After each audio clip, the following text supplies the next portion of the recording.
ஒரு 10 லட்சம் இளைஞர்கள் 41 உயிர் போன பிறகு அவங்க எல்லா சதி கோட்பாடையும் நம்பிட்டோம். சதி கோட்பாடை நம்புறதெல்லாம் ஒரு பெரிய புது விஷயம் கிடையாது. அதான் எம்ஜிஆர் செத்து போயிட்டாருன்னு வாட்ச் வச்சு பாருங்கலாம், அதெல்லாம் நம்பிட்டு இருக்காங்கல்ல தமிழ்நாட்டில் எத்தனையோ காலமாக. சதி கோட்பாடு நம்புவதெல்லாம் பிரச்சனை இல்லை, அவன் எல்லாத்தையும் நம்பிட்டோம். அவன் அரசாங்கம் திட்டமிட்டு செய்து விட்டதுன்னு கூட நம்பிட்டோம்.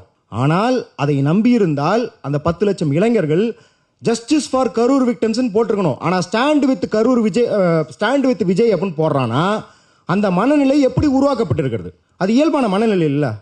அந்த பசங்க என்ன வந்து ஸ்கூல் போகும்போதுலேருந்தே நம்ம கொடூரமான மனிதர்களாக இருக்கணும், கொடூரமாக சிந்திக்கணும், யார் செத்தாலும் கவலைப்படக்கூடாது அப்படின்னு சின்ன வயசுலேருந்து ஊட்டி வளர்க்கப்பட்டிருக்காங்களா? அப்படிலாம் கிடையாது இல்லையா? அப்போ இந்த சிந்தனை புதுசு. அப்போ இந்த சிந்தனை எப்படி உருவானது அப்படின்னு நம்ம புரிஞ்சுக்கணும். புரிஞ்சுக்கல அப்படின்னா 18th புரோமையர் அப்படின்னு சொல்லிட்டு ஒரு புத்தகம் இருக்குது, மார்க்ஸோட ஒரு பெரிய கட்டுரை இருக்குது. அந்த 18th புரோமையர் அப்படின்றவன் வந்து ரொம்ப கோமாளியான ஒரு ஆட்சியாளர், கொடுங்கோல் ஆட்சியாளர், ரொம்ப கோமாளி, பெரிய கோமாளி.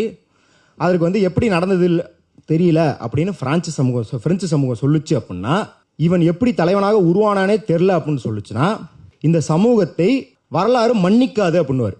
அதே போல இப்படி செருப்படி வாங்கிட்டு நிற்கும் போதும் நம்ம இதிலிருந்து பாடங்களை கற்றுக்கொள்ளாமல் நம்ம ஏற்கனவே இருக்கிற நாங்களே எம்ஜிஆரே பார்த்துட்டோம் அப்படிங்கிற ஒரு மனநிலையிலேருந்து இயங்கிட்டு இருந்தோம் அப்படின்னா நம்மளை வரலாறு மன்னிக்காது.